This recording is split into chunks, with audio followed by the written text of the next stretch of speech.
Hello guys, আজকে তোমাদের সাথে আমি শেয়ার করব ডট অ্যান্ড কির কিছু প্রোডাক্টস। গরম যেহেতু পড়ে গিয়েছে তাই এই তিনটে প্রোডাক্ট তোমাদের খুব কাজে আসবে। প্রথমে এই vitamin C and E super bright gel face ওয়াশটা, এটা এতটাই ভালো ফেস ওয়াশ যে তোমার ফেস ওয়াশ করার পর একদমই ড্রাই ফিল হবে না। আর গরমে তো সানস্ক্রিন মাস্ট।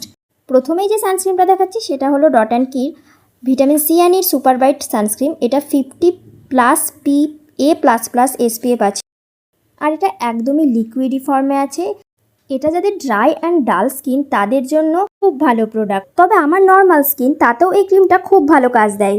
সানস্ক্রিন মেখে বেড়ানোর পর 2 ঘন্টা যদি বাইরে থাকো তাহলে আবার 2 ঘন্টার পর আর একবার সানস্ক্রিন অ্যাপ্লাই করা খুব দরকার। এটা ইনস্ট্যান্ট একটা হেলদি গ্লো প্রোভাইড করে। নেক্সট প্রোডাক্টে হলো ওয়াটারমেলন কুলিং সানস্ক্রিন, আর এটাতে আছে হাইলোরনিক অ্যাসিড। আর এই হাইলোরনিক অ্যাসিড যে কোনো অ্যাকনি স্কার্সকে কমাতে খুব সাহায্য করে। আর এটাতেও আছে SPF 50 PA++। এই ক্রিমটির কনসিস্টেন্সিটা একটু ঠিক। তোমাদের যাদের অয়েলি এবং কম্বিনেশন স্কিন, তোমরা এই ক্রিমটার সাথে যেতে পারো। আর এই যে ভিডিও করার মাঝেই চলে এসছে আমার বোন, আমাকে নাকি এই ক্রিমটা দিয়ে একটা স্মাইলি ফেস এঁকে দেবে। যাই হোক, এদিক ওদিক করে অনেক চেষ্টার পর একটা স্মাইলি করতে পেরেছি। আর এই সানস্ক্রিনটা মাখার পরে একটা সুন্দর কুলিং এফেক্ট দেয়। সব থেকে ভালো ব্যাপার হলো এই দুটো সানস্ক্রিনেই কোনো রকম হোয়াইট কাস্ট থাকে না, তাই তোমাদের স্কিন টাইপ অনুযায়ী তোমরা যে কোনো একটা চুজ করে নিতে পারো। তবে ভিটামিন সি সানস্ক্রিনটা অল স্কিন টাইপের জন্য সুইটেবল। Thanks for watching.